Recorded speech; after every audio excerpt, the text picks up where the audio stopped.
Good morning, good morning po sa inyong lahat mga guys. Ayan, nandito po tayo ngayon at siyempre kumakain tayo ng opya. Grabe, maraming yung pinalabas na yung pinalabas kung napanood yung mga guys, yung pinalabas na sa Rosario Cavite yung malaking buhaya na nahuli daw sa Rosario Cavite. Siguro naalala niyo yung mga guys, no? Yung pala, yung buhaya na yun ay hindi pala yung totoo. Hindi pala totoo. Gagamitin pala yun sa Gagamitin pala yun sa pinikula. Pinikula yung pagbabalik ni Lolong. Kilala niyo ba si Lolong? Yung buhaya na malaki na nahuli. Na nahuli. Di ba?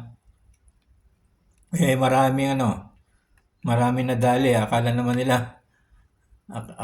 lahat na yung buhaya sa Rosario Cavite ay totoo. Hindi pala totoo kasi napanood ko sa balita mga guys. Napanood ko sa balita kanina lang. Yung gagawing pinikula ang pagbabalik ni Lolong. Kaya panoorin nyo guys sa balita.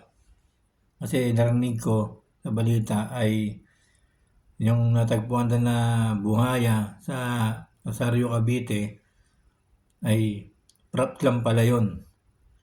Props yun para gagamitin sa yung pinikula, yung pagbabalik ni Lolong. Marami na dali dun Marami na paniwala. Marami nagko-comment. Kaya ako, hindi pa ako nakikipag-ano sa Hindi ko pa inisip.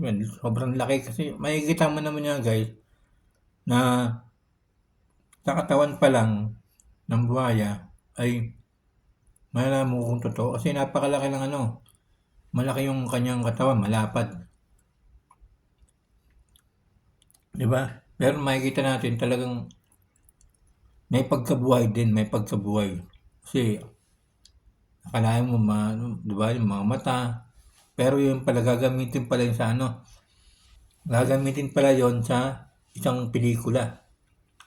Ang pagbabalik ni Lolong. Yung pinakamalaking buhaya na nahuli.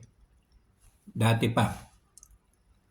Tapos ngayon ay ipipelikula uli ang pagbabalik ni Lolong. Yan ang sinabi sa balita. Kaya panoorin nyo guys para malaman nyo kung totoo nga ba kung totoo nga ba yung buhaya dun sa Rosario Cavite.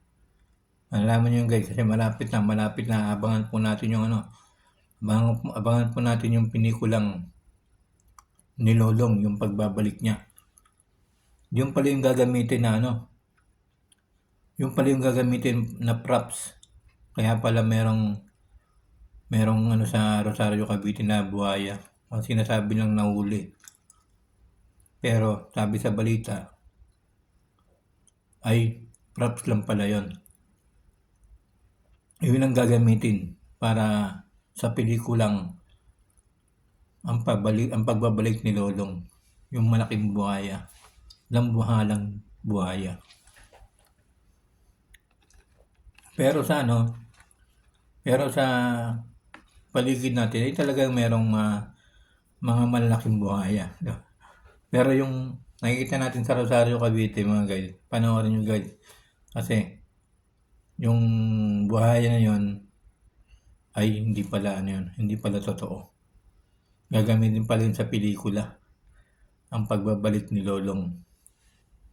Abangan natin yung palabas na yan mga guys. Yan ang napanood ko na sinabi sa balita. Thank you so much po sa inyo lahat.